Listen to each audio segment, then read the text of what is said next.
Hey guys, welcome back to the channel. My name is Candice if you're new here, and today we're going to be going into our second part in the Masculinity and Femininity in the Bible series on Abraham and Sarah specifically.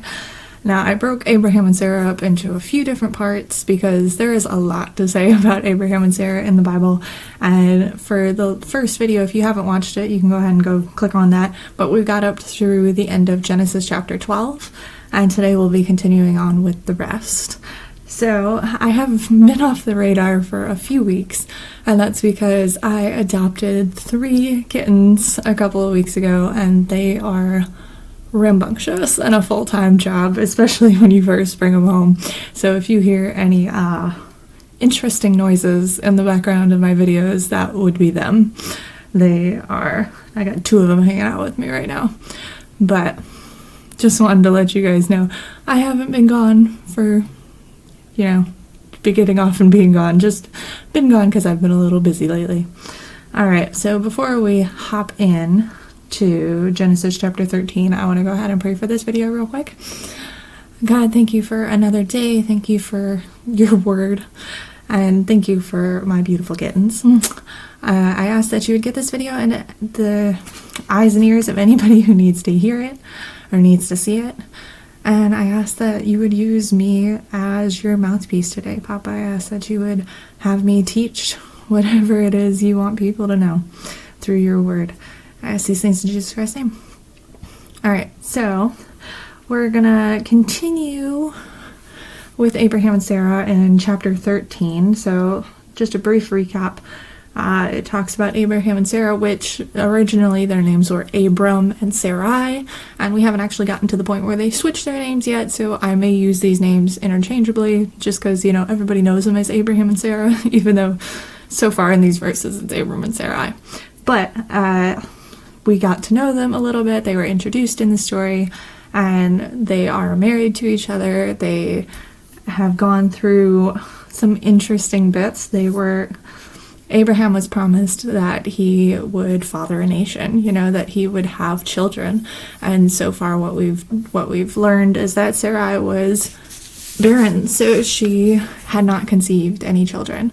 And yet God had given this promise to Abraham that he was going to be a father of nations. So in chapter 12, they went to, Egypt?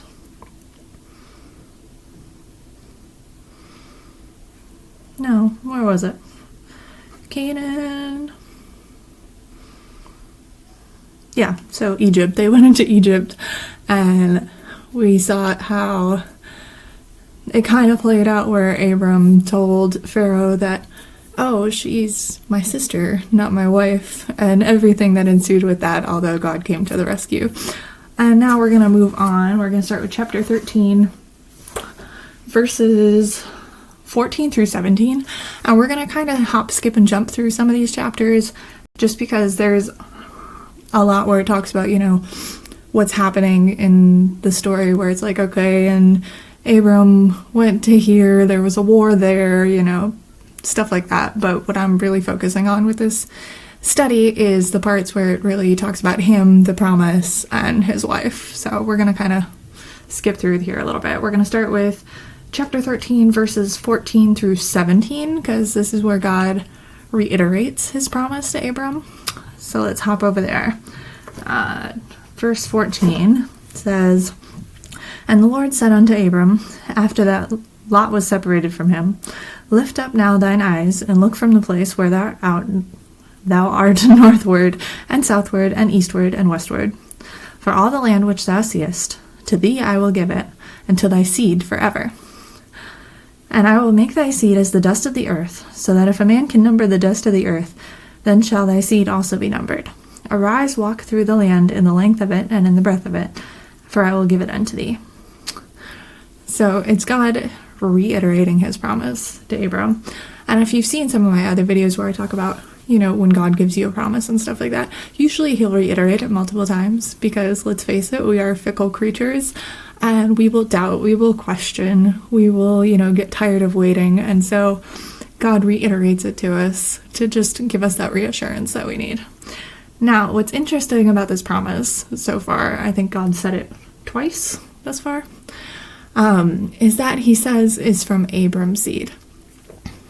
Nowhere yet does he talk about Sarai, or like saying, oh, you're going to have a child through your wife. Although it's obviously implied because Abram and Sarai are married, so who else, would be giving him children?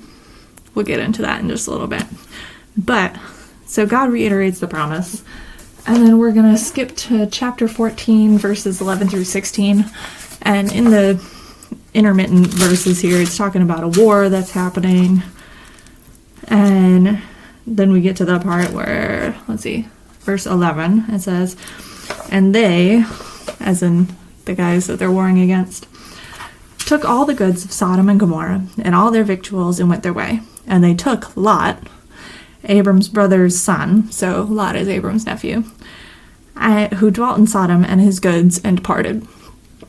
And there came one that had escaped, and told Abram the Hebrew, for he dwelt in the plain of Mamre, the Amorite, brother of Eshcol, sorry if I butcher these names, guys, and brother of Aner, and these were confederate with Abram. And when Abram heard that his brother was taken captive, he armed his trained servants, born in his own house, 318, and pursued them unto Dan. And he divided himself against them, he and his servants, by night, and smote them, and pursued them unto Hobah, which is on the left hand of Damascus. And he brought back all the goods, and also brought again his brother Lot, and his goods, and the women also, and the people. Now, why I pulled this verse out of this whole chapter where it's talking about the war and stuff like that is because it really shows some of the positive masculine traits that Abram had. So in this particular instance, his nephew is like taken away captive, and instead of, just kind of passively, idly sitting by and just, waiting for God to do something about it, Abram gets up and he's like, okay, let's go take care of this situation. And he takes his servants with him, and they go get everyone back, all the goods, all the people, all the women, and they bring them back. So in this scenario, he shows the trait of bravery, of course, and he's initiating because he's going out and doing it. Positive traits. Now we're going to pop over to chapter 15, verses 1 through 6. So he does all that. I mean, Abram's rich, he's got money, he's got wealth, he's got 318 plus servants that are men that he's taken to go, get his brother back. I mean, the guy's got wealth going on, so he's a little bit older in age, but he's got a bunch of wealth. Things are looking pretty good for him, except for the whole, not having a kid part yet. So, chapter 15, verse 1.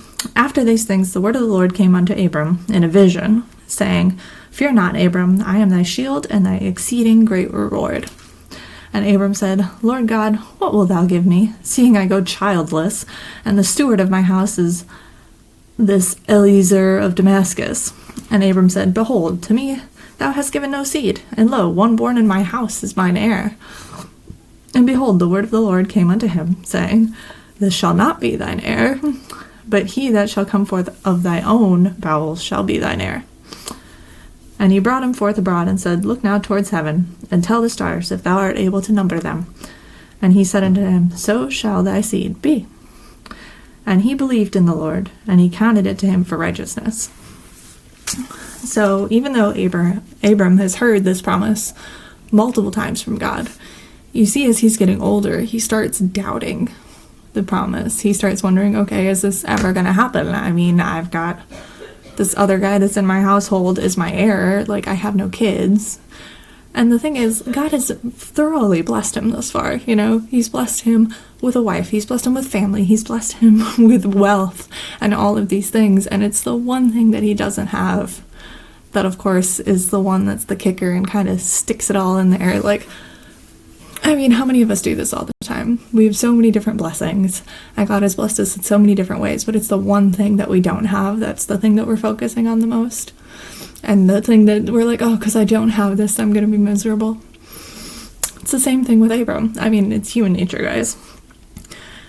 But God comes back into a vision this time, and is comforting Abram. And it's like, hey, don't worry about this. You are going to have a child. And through your seed, so the generations that come after you, will be more than you can count the stars. That's how many people are going to come out of your seed. And the thing is here, with Abram doubting, he takes his doubts to God in this. So, like, yes, it's in a vision, you know, and he's talking to God in a vision, but he doesn't hide these things from God.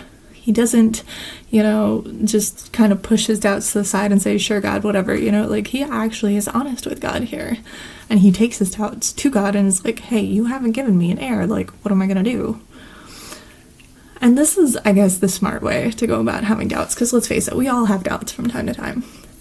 It's human nature. We doubt if the paycheck's going to come in next month. We doubt if we're going to get that promotion. We doubt if we're going to get married. We doubt, you know, blah, blah, blah, blah. All the things. Now, it's what we do with those doubts that matters. It's what we do with those doubts that counts. And we'll see this a little bit later in this video when we're going to talk about Sarai and what she does with her doubts. Abram takes him to God, and God comforts him, which is the good way to do it.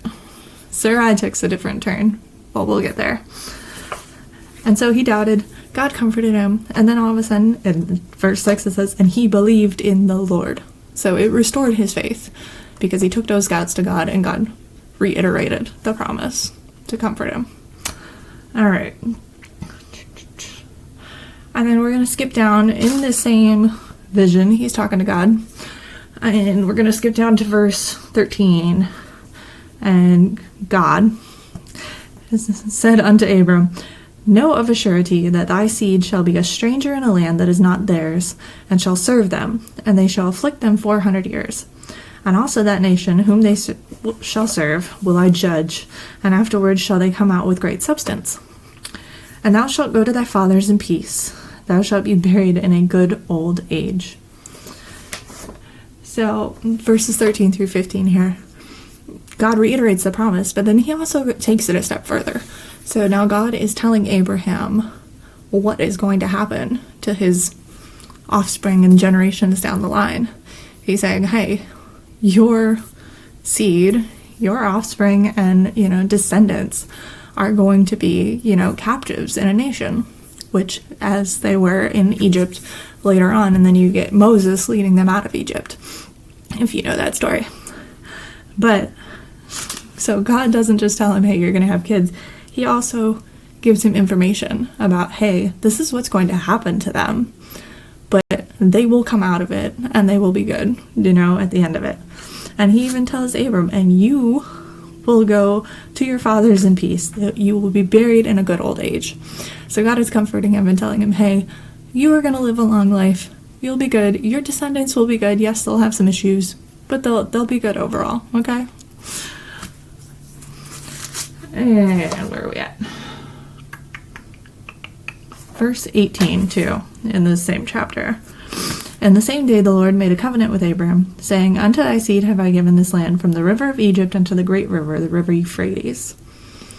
So again, through this whole vision, Abram takes his doubts to God. God is reassuring him. God is giving him information.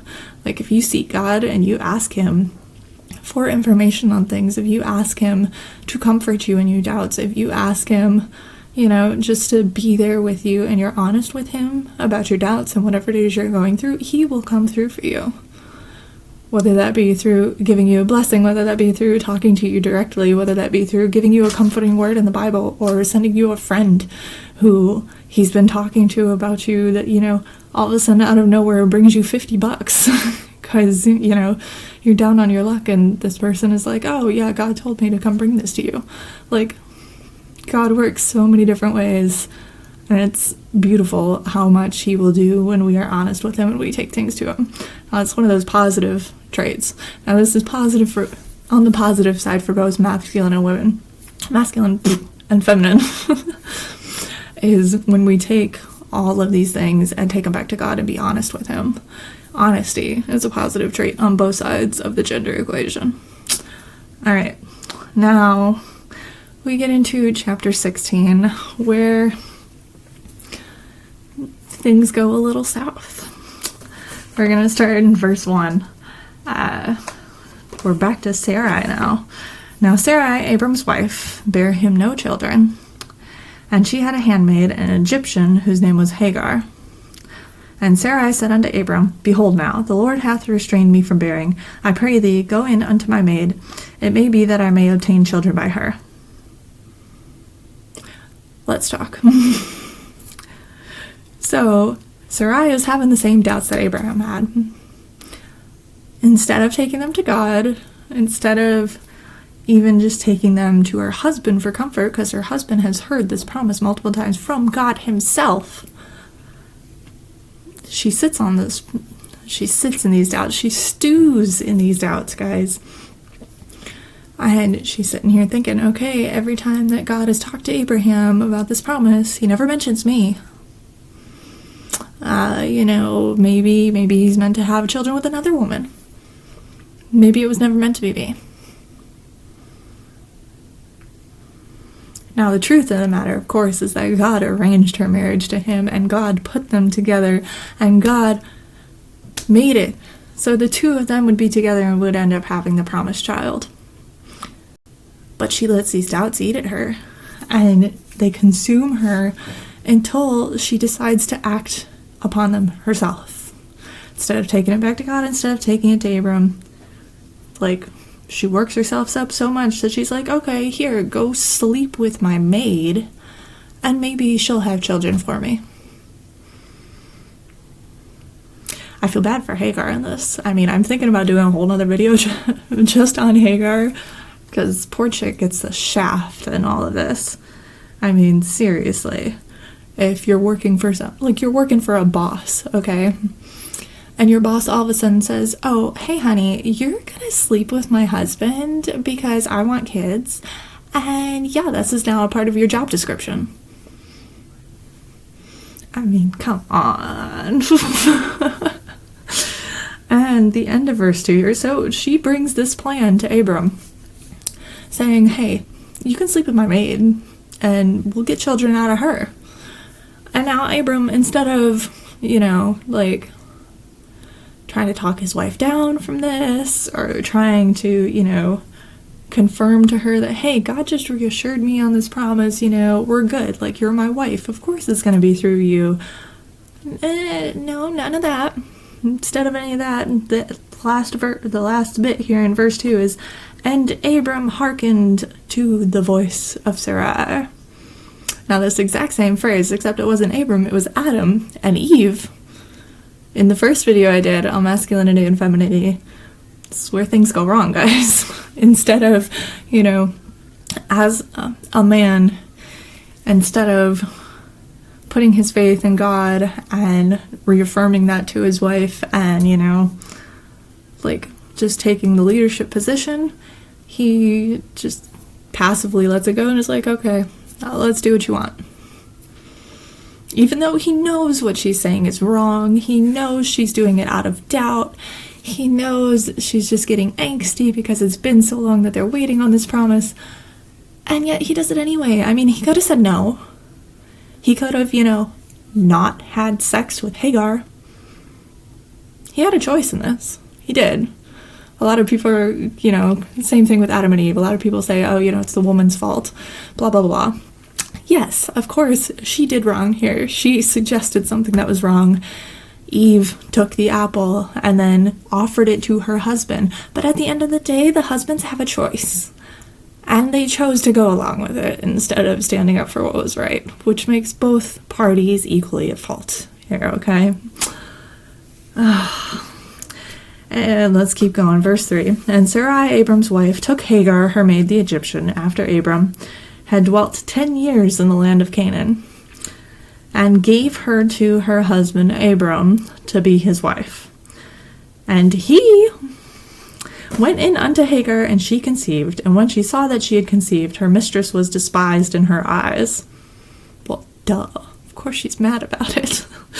And Sarai said unto Abram, my wrong be upon thee. I have given my maid into thy bosom, and when she saw that she had conceived, I was despised in her eyes. The Lord judge between me and thee. This goes from bad to worse, guys. She doubts. she strives because she doubts, and she concocts this plan.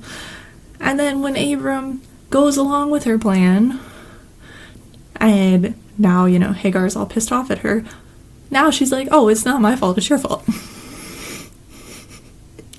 Like, this is... No, guys. Oh my goodness. Yes, the Lord judges between us. I mean, that's the one real true part of that. The Lord judges between us. And let's face it, when Abraham and Sarah both ended up on their knees before God, God obviously is going to point out each wrong that each person did, and everyone is to blame. Now, that's the thing. When we strive, when we doubt, and that doubt turns to striving, and that striving turns into taking things into our own hands when they are not supposed to be in our hands, instead of waiting on God, there are always consequences, guys. Always. They're always negative. They're not good consequences, okay? Like if God says, hey, wait, I've got this job for you. And so you're waiting, and you're still at your current job, and you're like, but this is the job that God said I was going to have, and this is the job that I want. And then you wait, and you wait, and you wait, and eventually you get pissed off at waiting. You doubt his promise. You doubt what he says to you. And so you have two options. You can either still wait and be pissed, but wait. Or you strive. And a lot of us tend to try and go the second route, where you strive, and you're like, well, if God's not going to make it happen, I'll make it happen myself. And so you apply for a different job, and you get a different job, but that job makes you miserable, and now the job that God promised you, somebody else took it. And so now you gotta wait longer for the promise to actually happen because you strived about it in the first place and decided to take it into your own hands. It's exactly what's happening here. Like, and God knows we're gonna do this. Like, he knows what we're gonna do before we do it. And let's face it, God didn't specify Sarai's name when he gave the promise to Abram. And I think he did that because he knew it was going to be a test. He knew that Sarai was going to doubt. He knew that she was going to, have questions about it. And the test is whether or not she would take them back to him, or whether she would do something about it herself. And she chose the latter, which she ends up regretting, of course. As we see, as the story progresses, she regrets the fact that she did that, especially later when she does finally have the promised child. She regrets her actions. And it's just a lesson I think all of us can learn, is when we have those doubts, or when we have bad days, to always take it back to God. Don't try and fix it yourself. Don't try and make things happen. Like, if God gives you a promise about marriage, don't try and strive as the woman and be like, oh, I'm gonna make this guy take me out. Don't. Just wait. Just wait on God. If God is giving you a promise about a child, wait on God. Don't do the whole, I'm gonna make it happen myself and go spend hundreds of thousands of dollars on fertility clinics, when God has a specific timing for your promise. He has a specific timing that is perfect, because it's right when he wants you to have it. It's right when he wants you to get that promise, because he knows the circumstances surrounding it are perfect in that moment for you to have that promise. And so when we go and we strive and we try and make it happen ahead of time, we end up with unintended consequences that make us miserable. It's the way it is. All right, let's keep going. Where is I?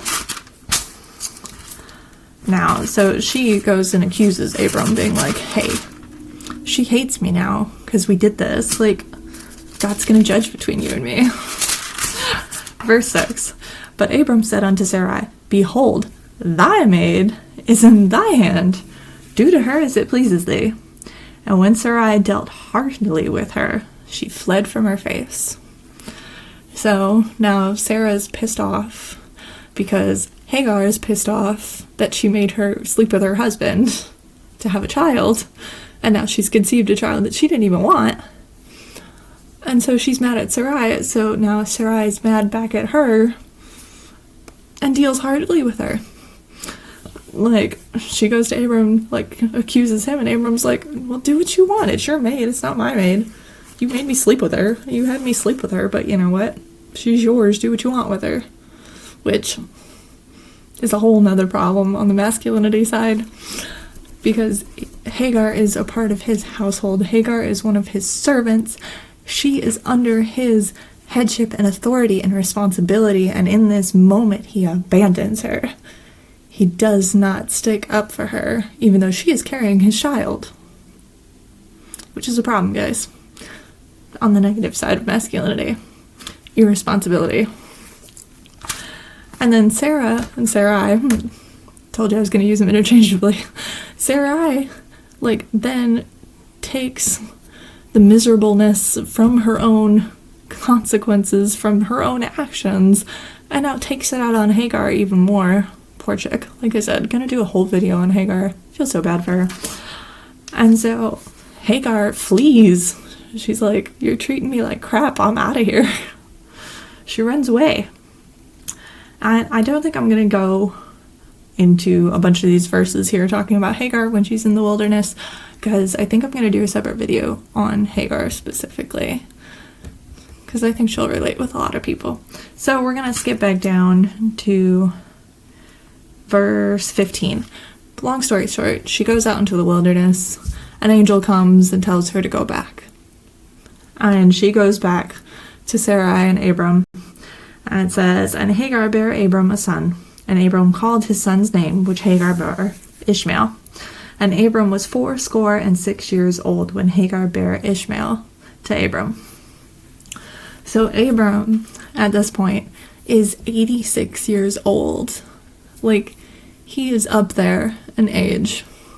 Now, I think he ends up living to 127 or something like that. So, he's still got years ahead of him. But he's up there in age. He's probably had the promise originally, right after he married Sarai, and then they're off in the wilderness. How old were they when that happened? Let's see.